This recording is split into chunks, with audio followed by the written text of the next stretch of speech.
Hey guys, thanks for tuning into my Florida drive-by. I hope everybody's doing great. July 13th, 2016. I'm in actually Cape Coral, Florida. I'm going to be heading out. I'm actually leaving Cape Coral, Florida. It was raining earlier, but it stopped. I'm actually on, what road am I on? I am on this Cape Coral Parkway East. I'm going to get in the left lane here. I'm going to be turning up on Del Prado South. Guy running across the street barefoot with something on. Who knows what he's got there? Odd people. I don't know. He's running across the street to the auto center place. I don't know what he's doing. But anyway, hope everybody's doing great. It's about 90, what is it? It's 7:19. I always like to give you a temperature. 81 degrees in southern Florida today.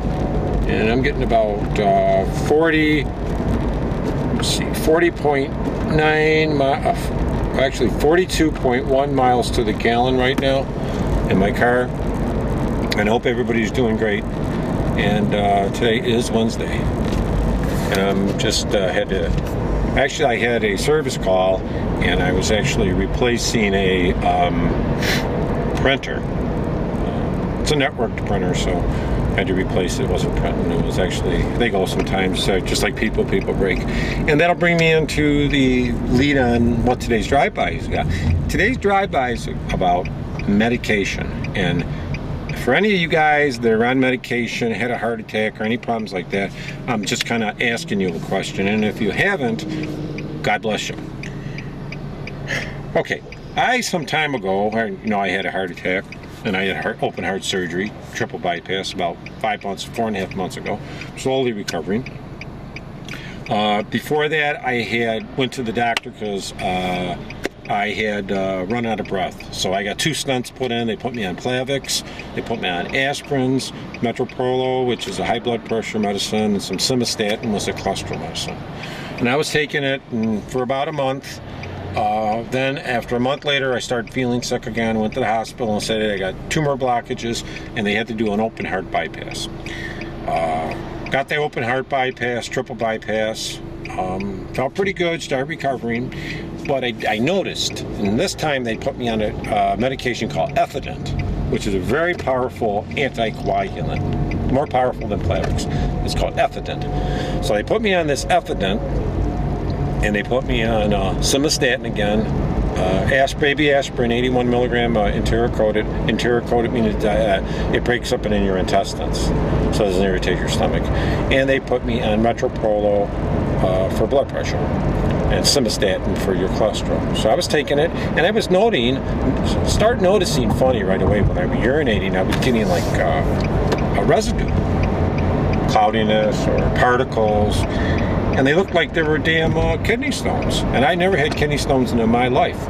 But I'm still taking it, and I still got these like stones coming out. And I actually had a kidney stone a few months back. I told you guys I had a kidney stone, and it was killing me. So I'm wondering, and I looked on the internet about this Ethident. I'm wondering what's causing the stones, because nothing has changed other than the medication I've been taking. Is it the Ethident? Is it the Simvastatin? Is it the aspirin? Is it my diet? And I don't think it's my diet, because my diet's been always pretty much the same. Especially before surgery, during the stunts. I'm thinking maybe it's the Ethident, because I slowly stopped taking the Simvastatin, and I'm still getting these particles, so I think I'm going to reduce the Ethident, which is anticoagulant. And I looked on the internet, and it says it can cause kidney problems and damage. So, I don't want to have more problems than I got. You get fixed, you get your heart fixed, and then you start having kidney problems because you're taking the damn medication to fix you. And I'm only have to be a year on this Ethident. I've already been on it for 4 or 5 months, so I don't have much left to go. But I'm thinking of reducing, and I have Plavix left. Skip it for 2 days and then start taking Plavix again.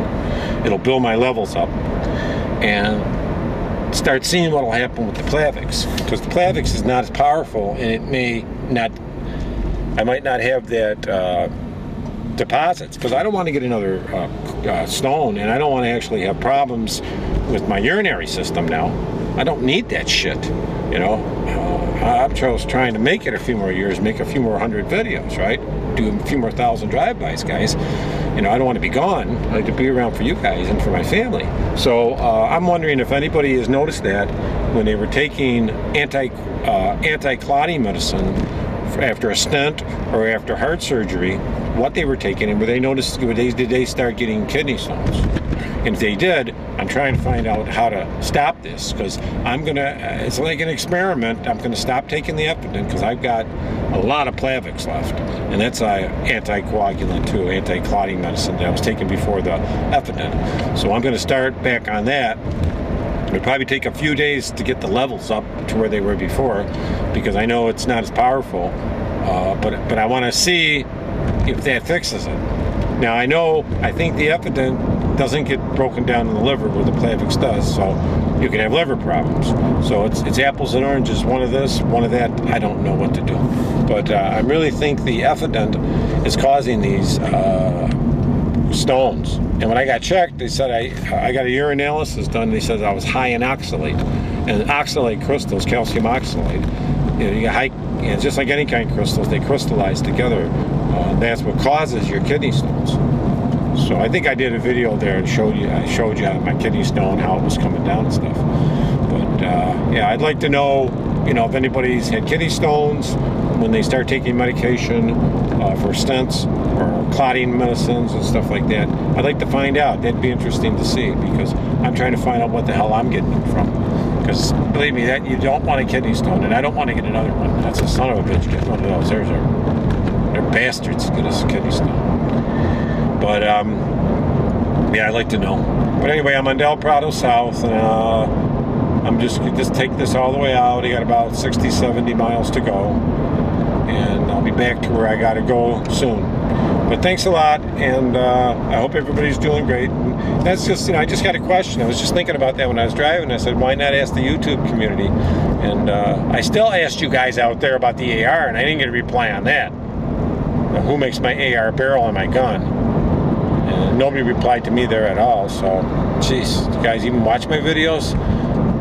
But thanks a lot for tuning in, and we're going to be going by our favorite racetrack gas station over here on the right. And there's a Buzzy Bank on the left and a UPS truck in the front of us. And we're going to be turning on Highway 884 Veterans Memorial Parkway. And that's going to be coming up here. Looks like we're going to get a little bit more rain. It is the rainy season, and in June we get all the rain. And every time, believe it or not, and call me crazy, every time I drive by, you see a lot of dead animals on the side of the road, raccoons, squirrels, that. And every time I see a dead animal when I drive by, I do a Father, Son, Holy Ghost, Amen. I sign the cross, because, who's out there crying for those poor animals that die? Nobody. So I at least give them their Father, Son, Holy Ghost, Amen. Do a little cross for them every time I see them. And, my thoughts are with the animals. Those are probably the most innocent things on earth, the animals. They just want to eat and live, and that's all they want. More so that my wife, she even feeds the raccoons in the backyard. she buys cat food. Oh, my wife buys cat food for the raccoons. Believe that? I don't mind it. They gotta eat. Keeps them out of our garbage. They don't fit in our garbage anymore. They're getting big and fat. But yeah, thanks a lot, guys. I hope you guys are having a great day. God bless you. Take care of your health. You only got one body, man. And sometimes listening to the doctors and stuff, they don't know anything. And you have to probably be your own doctor for your own body. Thanks a lot, guys. Have a great day.